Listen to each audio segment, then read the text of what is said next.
There's a kind of quiet that isn't peaceful. It's the quiet of a person holding something in for so long that they've forgotten what their own voice sounds like when it's honest. Nora Hale had that quiet. Everybody in Coldwater thought they knew her, the seamstress, the woman who mended shirts and never asked for more than her fee, who came to church late and left early, who nodded at the sheriff in the street like he was any other man passing by. Nobody knew that for 9 years she'd been writing him letters she never sent. Nobody knew there was a journal under her floorboard with his name in it more times than she'd ever said it out loud. And nobody, least of all Sheriff August Reed, knew that the morning he broke down her door to save her life, he'd find the one thing she'd spent nearly a decade making sure he'd never see. I'm going to tell you what happened, but I want you to sit with something first. Ask yourself how many years a person can love somebody in silence before that silence stops being kindness and starts being a wound. Because that's the real story here, not who found the journal. What it cost her to have written it at all. I keep a ledger, always have. My father kept one before me, and his hand was better, but I keep mine honest, which he'd have said matters more. Head of cattle, bushels of feed. What I owed the mercantile, and what the mercantile owed me back when Halloran shorted me on nails in the spring of '82, and I made him write it down himself so there'd be no arguing later. I write down weather. I write down deaths. I've buried 3 dogs and a wife, and I wrote each of them into the ledger the same evening, because if I didn't put a thing down on paper, it had a way of not feeling finished, and I couldn't abide a thing that wasn't finished. So when I tell you about the morning they found Nora Hale, understand that I have it exact. I wrote it down before the sun was full up, October the 4th, frost on the water trough, wind out of the north with teeth in it. I was hauling my second load of the day, past the Hale place when I saw the smoke. Not chimney smoke. You learn the difference living out here, the way you learn a horse's cough from its breathing. Chimney smoke stands up straight and thin and goes about its business. This smoke came out low and greasy from under the eaves and doubled back on itself like it didn't know where the door was, and I knew before my mind had caught up with my hands that I'd already dropped the reins and was off the wagon and running. Her house sat a little apart from town, the way a woman living alone gets pushed to the edge of things without anybody deciding to push her. Small place. Neat. She kept a row of dried lavender by the step that I'd never once seen her water, and it grew anyway, stubborn, the way some things do. I hit the door with my shoulder, and it didn't give, and I hit it again, and it did. And the smoke came out at me like something alive. And I want to be truthful about this part because it's where I stopped being a man with a plan and became a man just doing the next thing his hands found. She was on the floor by the stove. The flue had backed up, I found that out later, a bird's nest jammed in it from the summer, the kind of thing a woman with a husband might have had seen to before the cold came. She'd been trying to get the fire going in the early dark, and the smoke had come back into the room instead of up the pipe, and she'd gone down before she understood what was happening to her, which is the mercy of it, if there's a mercy in it at all. I got a hand under her arms and dragged her out into the frost and the clean air, and I remember, I wrote this down too, that she weighed almost nothing. A grown woman, and she weighed almost nothing. Like she'd been eating just enough to keep going and not one bite more. For years, the way a person does when they've stopped thinking of themselves as somebody worth cooking for. She wasn't breathing right. I put my ear down, and it was there but shallow, a thread of it, and I did the only thing I knew, which was to turn her on her side and thump her back like she was a colt come out wrong, and I hollered. I hollered for the town. August Reed got there before anybody. He must have been coming up the road already, because he came at a dead run with his coat half on and his badge catching the first real light of the morning, and he went down on his knees in the frost beside her without a word to me, and he put both his hands on her face. I've thought about that a great deal since. A sheriff comes on a scene, he's trained to look around first. Who's here? What's the danger? Where's the threat? August didn't look at me, didn't look at the house, didn't look for a cause. He looked at her. He put his hands on her face like he was checking she was real, and he said her name, Nora, once low in a voice I'd never heard him use, and I understood in that second that I was standing in the middle of something private, and I had no business seeing it. But I'm getting ahead. You don't know August yet. You don't know Nora. And this story doesn't work if you think it's a simple thing, because it isn't. It's the least simple thing I ever put in my ledger. Let me back up. August Reed came to Coldwater the same year Nora did. That was part of it, I suppose, though nobody thought so at the time. 9 years back. He came as a deputy under old Sheriff Combs, a young man then with a way of listening that made people trust him too fast and then find out they'd been right, too. Nora came on the stage from somewhere back east that she never named. A widow, folks said, though I came to doubt that later. A widow who sewed. She took the little house at the edge, and she put out her shingle, and she kept to herself so thoroughly that the keeping to herself became the thing people knew about her. The way a fence becomes the thing you know about a field before you know what's grazing in it. Here's a thing about a small town. It'll marry you off in its head whether you like it or not. And for a while that first year there was talk, the young deputy and the young widow, both alone, both quiet in that way that quiet people have of seeming to match. I heard it at the Mercantile. I heard it after church. Somebody was always about to say something to one of them. And then Combs's daughter came home from her schooling in Kansas City, and she was bright and easy and laughed like a creek, and August married her inside of a year. I remember the wedding.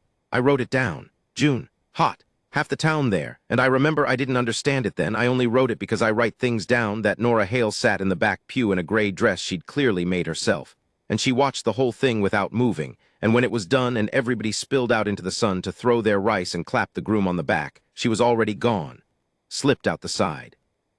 I noted it because a woman who sews for a living, you'd think she'd want to see the bride's gown up close, professional curiosity. She didn't stay to see the gown. I put it in the ledger, and I forgot about it for 9 years. August's wife, her name was Ellen. She died in the winter of '80, fever. It took a lot of people that winter. I've got the names, a whole page of them, small handwriting because I ran out of room. She was one of the last, and she went slow, and August nursed her himself and wouldn't let anybody spell him. And when she was gone, he was a different man, not broken. Worse than broken in a way, sealed up.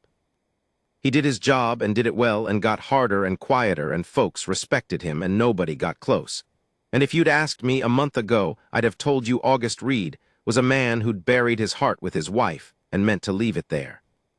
I'd have been wrong. I was wrong about nearly everybody in this story, which is a humbling thing for a man who prides himself on writing things down correct. So the frost, the morning, August on his knees with his hands on Nora's face. She came around, not all the way, not at first, but she coughed a terrible sound, wet and tearing, and she pulled in a breath that whistled going down, and August got an arm under her and lifted her, and there was such relief come off him that I had to look at the ground. The doctor got there. Mrs. Prout got there with blankets. The whole apparatus of a town saving one of its own cranked into motion, and I stepped back to let it, and I meant to go see to my horses, which I'd left standing in the road like a fool. But August caught my sleeve. "The house," he said. "Is it burning?" "No," I said, "just smoked up. Flues blocked. She'd have died of the air before it ever caught." He nodded. He was looking at the door I'd broken. And then he said the thing that started the rest of it. He said, "Somebody's got to see if the fire's truly out before it does catch." And he looked at me, and there was something in his face I couldn't read, and he said, "You do it, Elias. I'll stay with her." Now, there was no reason it had to be me. 6 men standing there. But I'd broken the door, and I suppose in his mind that made it mine to finish, and I've wondered since whether some part of him already suspected what was in that house and couldn't bear to be the one to find it. A man knows things before he lets himself know them. I believe that. I've seen it in cattle before a storm, and I've seen it in men before a war, and I saw it, maybe, in August Reed that morning, though he'd never have said so. I went in. The smoke had thinned to a haze. I found the stove and the fire, and it was near dead already, choked on its own bad air, just a few coals sulking in the grate, and I banked them proper and made sure of them. Simple work. I could have walked out clean. But I'm a man who notices things. It's a curse as much as anything. And what I noticed, kneeling there by her cold stove in her small, quiet house, was that one of the floorboards under the braided rug had been lifted. The rug was kicked back, from me dragging her, maybe, or from her own feet as she fell, and the board underneath sat proud of the others by a hair, the nails long since pulled, the wood worn smooth on the edges from being lifted and set back, more times than I could guess. A woman with a hiding place. I want you to understand that I hesitated. I did. I'm not a man who goes through what isn't his, but I thought, God help me, I thought there might be money in it, and a woman who nearly died oughtn't have her savings left loose in a smoke-tub house with a broken door for anyone to walk through. That's what I told myself. That's the reason I wrote in the ledger. It's even partly true. I lifted the board. There was no money. There was a journal. Leather worn soft, the corners gone round with handling. and under it tied with a bit of gray ribbon, the same gray, I'd swear it, as the dress she wore to the wedding, a stack of letters. Dozens of them, folded, addressed, sealed, ready to send. Not one of them had ever been sent. I knew because they had no marks on them, no postmaster's stamp, no travel, nothing. They were letters written and finished and hidden, which is the loneliest kind of letter there is. Every single one of them was addressed to August Reed. I knelt there a long time, longer than the work called for. The town was still going on outside, voices and hooves and Mrs. Prout telling somebody to fetch more water, and I knelt in that dead woman's no. She wasn't dead. I have to be careful. She wasn't dead. But I knelt in her house, holding 9 years of a life nobody had been let to see, and I felt the weight of it come down on me like a wet snow. I didn't read them, not then. I want that in the record. I didn't read a word. But the journal had fallen open when I lifted it. The spine was broken to one place from being held open there so often, and I couldn't help but see, the way you can't help but see the sun, the lines at the top of the page. Her hand. Small and even and careful, a seamstress's hand, every letter stitched down neat. It said, "He looked at me today outside the Mercantile and said good morning, and I have been living on it for 6 hours." That's all I saw. I closed it. I swear before God that's all I saw, and I closed it, and I sat back on my heels, and I thought about a woman who could live 6 hours on a good morning, and I thought about 9 years of that, and I thought about the gray dress in the back pew, and the whole shape of a thing I'd never once suspected stood up in front of me complete. The way a deer will step out of brush you'd have sworn was empty. She'd loved him, the whole time, since before the wedding, through his marriage and his happiness and his grief. She'd sat at the edge of his life for 9 years, close enough to say good morning, and she'd written it all down and hidden it under her floor and told not one living soul, and she'd have taken it to her grave, nearly did, that very morning, rather than let him carry the burden of knowing. Because that's what it would have been. A burden. She'd have understood that. A grieving man, a good man, a man who'd loved his wife true, you don't hand a man like that the knowledge that a woman's been aching for him across a decade. It's not a gift. It's a debt you're asking him to feel, and Nora Hale had loved him too well to ask it of him. So she'd swallowed it, every day, 6 hours at a stretch on a good morning. I heard August's boot on the step behind me. I hadn't heard him cross the yard. I'm not a man who's easy to come up on, but grief and worry make a man quiet. And there he was in the doorway with the light behind him, and I was on my knees with the journal in one hand and the ribboned letters in the other, and his name on every one of them facing up. There wasn't any hiding it. There wasn't time, and there wasn't a way. He looked at what I was holding. He didn't move.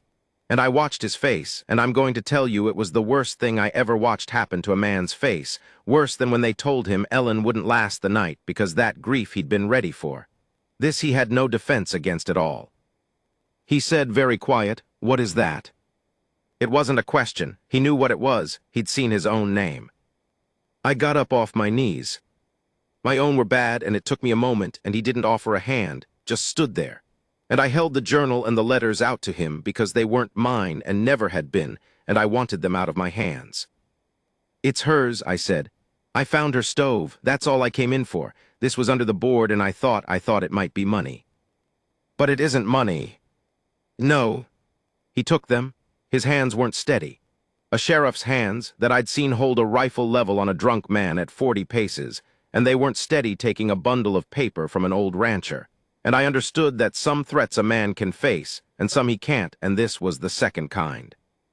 He looked down at the top letter, his own name in her stitched-down hand. "How long?" he said, then he stopped.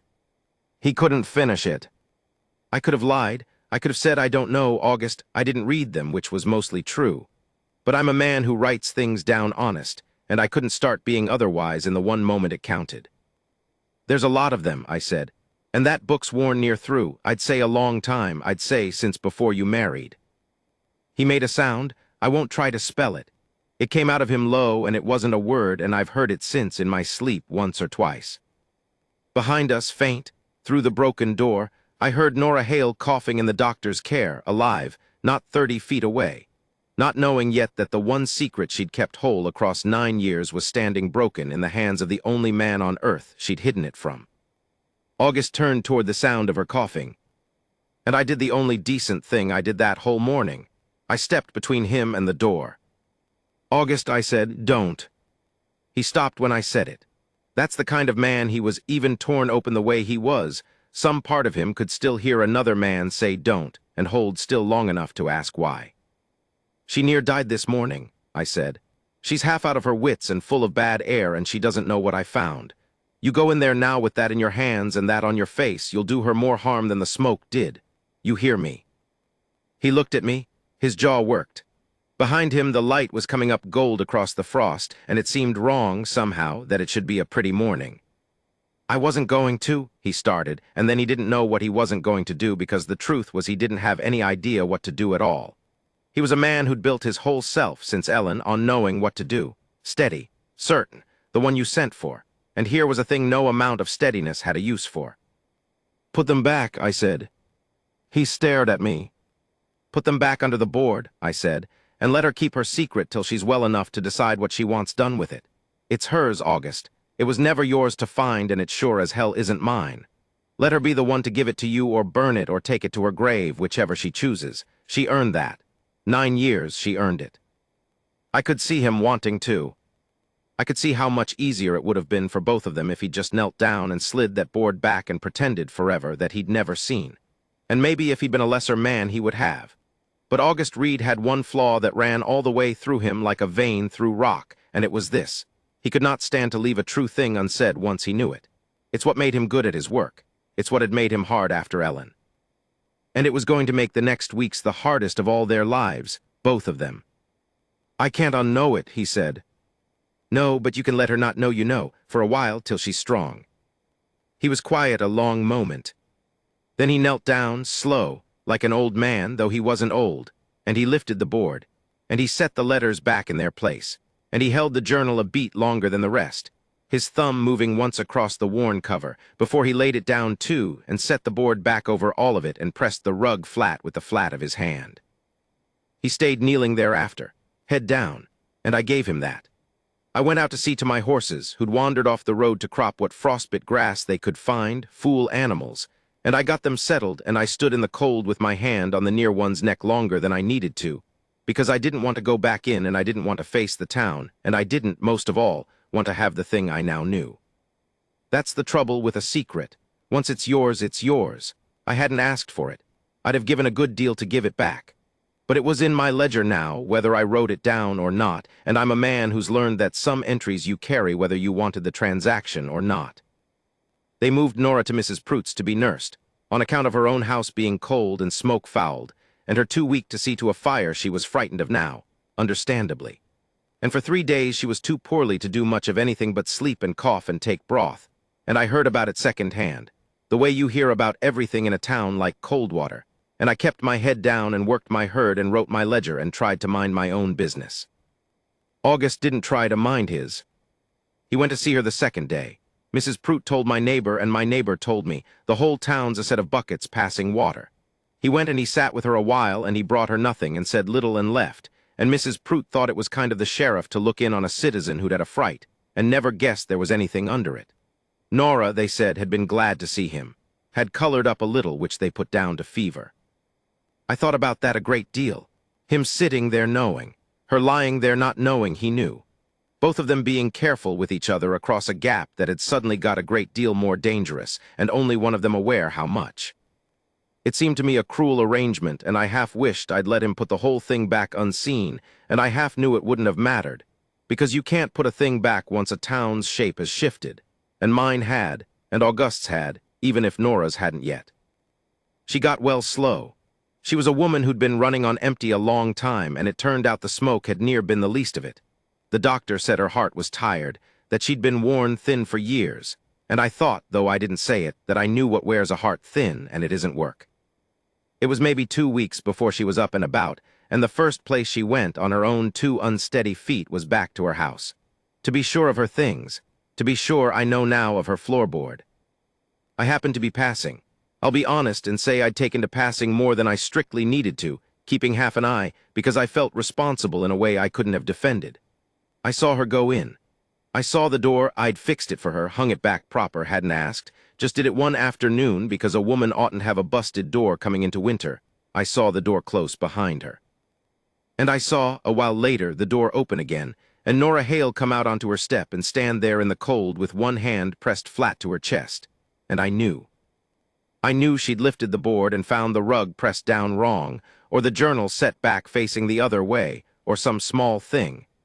A woman who's hidden a thing for 9 years knows exactly how she left it, to the hair, and she'd understood that someone had been into it. She didn't know it was August. She might have thought it was me. She might have thought it was some looter in the confusion of the fire. She stood there, and I watched the fear come over her, and it was a worse fear than the fire, and I understood that too. The fire could only have killed her. This could do worse. This could let him know. I should have stayed out of it. I'm forever telling myself I should have stayed out of it. But she looked so alone standing on that step with her hand on her chest that I couldn't, and I walked over. And she saw me coming and got her face under control the way a person does who's had years of practice getting their face under control. And she said, "Mr. Crane," polite as anything, though her voice shook. "Ma'am," I said, and then because I'm no good at going roundabout, "It was me found your stove, that morning. I banked your fire so the house wouldn't catch." "Thank you," she said. "I understood it was you brought me out. I'm in your debt." "You're not," I said. "You'd have done the same." And then I couldn't figure how to say the rest, and she was watching me, and she was a sharp woman under all that quiet, sharper than the town gave her credit for, and she saw that I had something stuck and couldn't get it out, and her face went still. "Mr. Crane," she said, "when you saw to my stove, did you have cause to move anything?" There it was, she was giving me the chance to lie. She was near begging me to with her eyes, and I've thought since that I should have taken it. What would it have cost me? A small lie to a frightened woman to let her keep her armor on. But I don't lie. It's a stupid rule to hold to at the wrong moment, and I held to it. "The rug was kicked back," I said, slow. "From dragging you, I saw the board was loose. I thought, I'm ashamed to say it, I thought it might be your money loose in a broke open house, and I lifted it to keep it safe." She didn't move, she didn't breathe, I think. "I put it back," I said. "I didn't read them. I want you to know that, not a word." Which was near true, and I let it stand as true because the one line I had seen wasn't mine to confess to her. It would only have hurt worse. "You saw the addresses," she said. "It wasn't a question either. This was a morning for things that weren't questions." "Yes." She turned and looked out at the frost and the far hills going blue with the cold, and she was quiet so long I thought she might not speak again at all. And when she did, her voice had gone flat and far off, the voice of somebody reading their own sentence. "Then you know," she said. "I know it's none of my business," I said, "and I'll carry it that way to my grave if you like. I only came over to tell you it was me and not some stranger and that it's safe with me. That's all. You don't owe me a word of it." She looked at me then, and something in her face eased, just a little, just at the edges, like she'd been braced for scorn or pity and got neither and didn't quite know what to do with the lack. "You're a strange man, Mr. Crane," she said. "I've been told. Most men would want the story." "I've got enough stories in my ledger," I said. "I don't need to go stealing anybody's." And I'd have left it there. I meant to. I tipped my hat and I turned to go, and I'd got maybe 3 steps when she said behind me in a different voice. A smaller one, a younger one, like something long shut up had cracked open a finger's width. "Does he know?" I stopped. God forgive me, I stopped. And I stood there with my back to her, and I had the same choice all over again, the lie or the truth, and I want you to know I felt the whole weight of it both roads before I chose. If I said no, she'd keep her secret. She'd move her journal, find a new board, go on, she'd be safe. And nothing would ever happen. She'd love him quiet another 9 years, and he'd carry his knowing quiet alongside it, and the two of them would grow old 30 feet apart, careful and sealed and alone. And it would be a tragedy so soft and slow that no one would ever call it one. If I said yes, I didn't know what would happen. That was the terror of it. I couldn't see the far side. But I could see, plain as my own hand, that the two of them were headed for that slow, soft tragedy sure as water runs downhill, and that a lie from me now would grease the whole slide. I've made hard calls with my cattle, put down animals I loved because it was mercy, sat up all night with a birth that wanted a decision no man wants to make. But I never made a harder one than the one I made on Nora Hale's frozen step with my back to her, deciding whether to hand her back her armor or take it from her for good. I turned around. "Yes," I said, He knows. He came in behind me and saw them in my hands before I could hide it. He put them back himself. He said not a word to a soul, I'd stake my life on it, and he's been to see you knowing, and he never let on because he didn't want to lay it on you before you were strong. She'd gone white, whiter than the smoke morning. She put her hand out and caught the doorframe, and I stepped toward her, but she waved me off, sharp, and stood on her own, swaying, and I let her, because I understood she needed to stand on her own right then more than she needed my arm. He knows, she whispered. He knows. And he came anyway. Her voice broke clean and half on it. He came and sat with me, and he knew. Yes. She began very quietly to cry. Not the way you'd think. No sobbing. Just water running down a still face, the way it does when a grief is too old and too deep to make any noise about, and she pressed her lips together and let it run and didn't wipe it, and I stood in the cold and let her, because there wasn't a thing on this earth I could say to it. And then she said the thing that I've kept in my ledger word for word, because it was the truest and saddest thing I ever heard a person say, and I wasn't about to trust it to memory. She said, I never wanted him to have to carry it. That was the point, Mr. Crane. I could carry it. I'm strong enough to carry it. He'd already lost so much. I only wanted to love him somewhere it couldn't cost him anything. And now he'll feel he owes me something, and he doesn't owe me a thing. I never sent them so that he'd never owe me.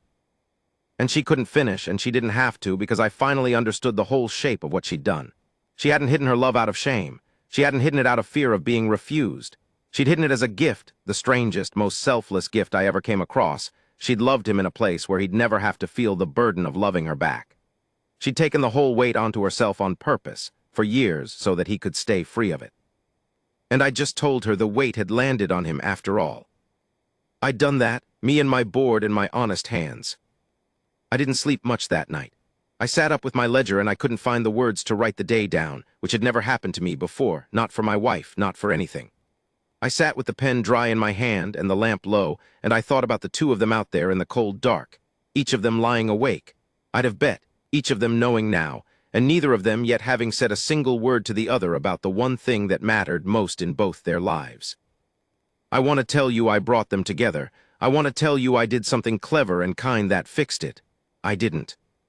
What happened between August Reed and Nora Hale was theirs, and I only caught the edges of it, the way you catch whether coming from a long way off. Here's what I know. 3 days after I told her, there came the first real snow. Early, heavy, the kind that shuts a town in on itself. And in the middle of it, near dark, August Reed walked out to the edge of town to Nora Hale's little house, in the snow, with no coat on, a man who'd forgotten his coat, a sheriff in October snow, and he knocked on the door I'd hung back straight. I know he had no coat because Halloran saw him pass the mercantile and thought he'd gone soft in the head, and said so to 3 people by morning. I know he knocked and didn't just walk in because that's the kind of man he was even then. And I know the door opened, because Halloran, who is a nosy old fool and I thank God for him, watched from his window long enough to see it open and see August go in, and to note that the lamp in that house burned very late. What was said in there I'll never know exact. Nora told me a little months after, when we'd become the strange kind of friends that 2 people become when one of them has stood inside the other's deepest secret. She didn't tell me much, but she told me one thing, and I'll give it to you the way she gave it to me, sitting at her table with the lavender dried in a jar between us and the light going long across the floor. She said he'd come in out of the snow shaking, from the cold, she thought at first, and then understood it wasn't only the cold. And he'd stood there dripping in her small, warm room, and he hadn't been able to speak for a while, and she hadn't helped him, because she'd spent 9 years not helping herself to a single thing where he was concerned, and she didn't know how to start. And finally he'd said, and this is the part she gave me word for word, the way I'd given her his knowing word for word. He'd said, you spent 9 years making sure loving me wouldn't cost me anything, and I've spent 3 weeks realizing it's the only thing anybody ever tried to give me that I didn't have to grieve to keep. She hadn't understood him at first, and he'd said it plainer. He'd said Ellen he'd loved and lost, and his mother he'd loved and lost, and his work he loved and it cost him pieces of himself every year, and every good thing in his life had come with a bill of grief attached that he was still paying. And here was Nora, who'd loved him longer than anyone, and had contrived, those were his words, contrived, to love him in a way that asked him for nothing at all. And he'd said he was tired of only being loved by people it hurt to be loved by. and that a love that had spent 9 years wanting nothing from him was the first thing in a long, long time that had made him want to give something back.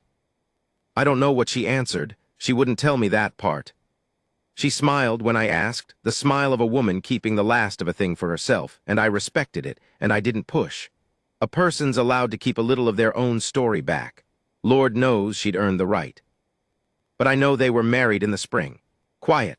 Not the big church business he'd had with Ellen, a small thing, a few folks on a bright cold morning with the lavender not yet up.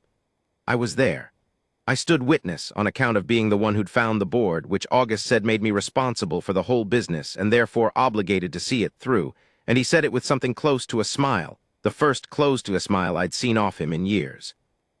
And I wrote it in my ledger, April. I've got the date. I wrote, August Reed and Nora Hale wed. She wore gray. She looked, for the first time in the 9 years I've known her, like a woman who wasn't carrying something. I could end it there. It'd be a neat place to end it, and neat is what most folks want out of a story. But I told you at the start that this wasn't a simple thing, and I'd be lying by tidiness if I stopped there, and I don't lie even by tidiness. Because there's the letters. She didn't burn them. That's the thing I keep turning over. You'd think 9 years of unsent letters, the secret out, the man hers at last, you'd think she'd have put them in the stove and been glad to see them gone. I would have. I'd have wanted the evidence of all that pain out of my house. She kept them. I found that out by accident, years on, when she was gone. Because that's the ending, and I'll give it to you straight the way I give everything. Nora Reed lived 9 more years, which some cruel arithmetic in me can't help but notice was exactly as long as she'd loved him in secret, 9 years of loving him quiet, and then 9 years of loving him out loud, an even ledger balanced if a heart can be said to balance. Her heart had always been tired. The doctor had said so that first morning.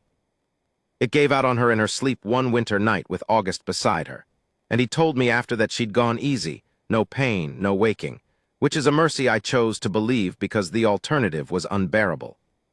And when he was seeing to her things, a widower again, the poor man, though he'd tell you and did tell me that he'd count those 9 years against a lifetime of the other kind and come out ahead, when he was seeing to her things, he found the letters, still under a board, a different house, his house, their house, still tied with gray ribbon, all 9 years of unsent ones and stacked with them, new ones. She kept writing them, all through their marriage. Letters to him that she never sent, never showed, even with him asleep in the next room, even with him hers. He brought one to me, just one. He said the rest were his to keep, but he wanted me to have one, because I was the one who'd found them the first time, and he thought I ought to know how the account came out. I won't give you all of what it said. Some of it was his. But I'll give you the line at the top, because Nora gave me his knowing word for word and gave me his Snow Night confession word for word, and it seems only right that the last word in my ledger on the 2 of them should be hers. She'd written in that same small stitched-down hand, worn a little shakier by the years. He knows now and he stayed. I spent so long believing the kindest thing I could do was to never let him know. I was wrong about the kindest thing, but I was right that it was love. I just hadn't learned yet that love isn't only what you carry alone. Sometimes it's what you let another person help you carry. I'm still learning it. I write these so I don't forget how long I went not knowing it, so I never take for granted the... And there she'd stopped, mid-sentence, the way she stopped everything, that woman keeping the last of it for herself. He never found the end of that sentence. Neither did I. I've got the letter in my ledger to this day, pressed flat between the page for April and the page for the winter she died. And sometimes I take it out and read that unfinished line and I try to imagine how she'd have finished it, and I never can, and I've come to think that's right. That's how it should be. Some things a person keeps, even from the man who found the journal, even from the old fool who broke down the door. She loved him 9 years in silence and 9 years out loud, and she left the world still holding back the very last word of it. And if you ask me, and nobody has, but I'll put it in the ledger anyway. That's the most honest thing I ever knew a person to do.